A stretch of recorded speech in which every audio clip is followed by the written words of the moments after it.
Target করেই এই গণহত্যার ব্লুপ্রিন্ট রচনা করা হয়েছিল। এই গণহত্যার কারণে আমরা যতটা জানি একটা হিসাব বেরিয়েছিল, ৬,০০০-এর উপর মানুষ খুন হয়েছিল। টার্গেটটা ছিল বাঙালিকে কেন্দ্র করে।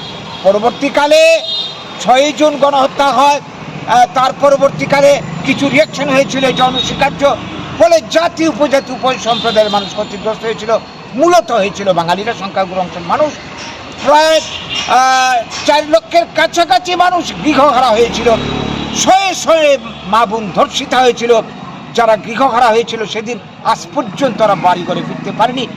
তারা যাদেরকে যারা এই গণহত্যা ঘটিয়েছিল তাদের আজ পর্যন্ত চিহ্নিত করে বিচারের ব্যবস্থা হয়নি। যারা ক্ষতিগ্রস্ত তাদের পুনর্বাসন হয়নি। অধিকন্তু এখন পর্যন্ত আমরা যেটা দেখে চলেছি, এটা আমরা জানি, এই ৮০ জুনের গণহত্যা টিএনবি নেতৃত্বে গণহত্যাটা সংঘটিত হয়েছিল।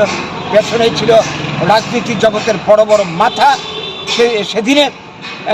তো আজকে এই গণহত্যার যারা নায়ক নায়িকা বা যারা ছিল, এরা বহাল তবিয়তে, এরা শাস্তির পরিবর্তে আত্মসমর্পণ নাটকের মাধ্যমে আমরা দেখলাম বাম আমলে হাজার হাজার উগ্রপন্থী সারেন্ডার করিয়ে কোটি কোটি টাকা তাদেরকে দেওয়া হয়, শাস্তি তো দেওয়া হয়নি, এবং রাজনৈতিক পদ পাইয়ে দেওয়া হয়, প্রশাসনিক পদ পাইয়ে দেওয়া হয়। আজকে তারা সিপিএম পার্টির নেতা সেজে বসে আছে এবং বর্তমানে যারা শাসক দল আছে তাদের সঙ্গে এরা অ্যালায়েন্স করে ক্ষমতা ভোগ করছে। মাঝখানে জুট আমলও তা হয়েছিল, আমরা জানি। এই বিজয়ঙ্কলকে আত্মসমর্পণ ঘটিয়ে জুট আমলে কংগ্রেসের সময়ে ত্রিপুরার ৩টা সিটকে তাদের হাতে তুলে দেওয়া হয়, অনেক কিছু সুবিধা সুযোগ পাইয়ে দেওয়া হয়।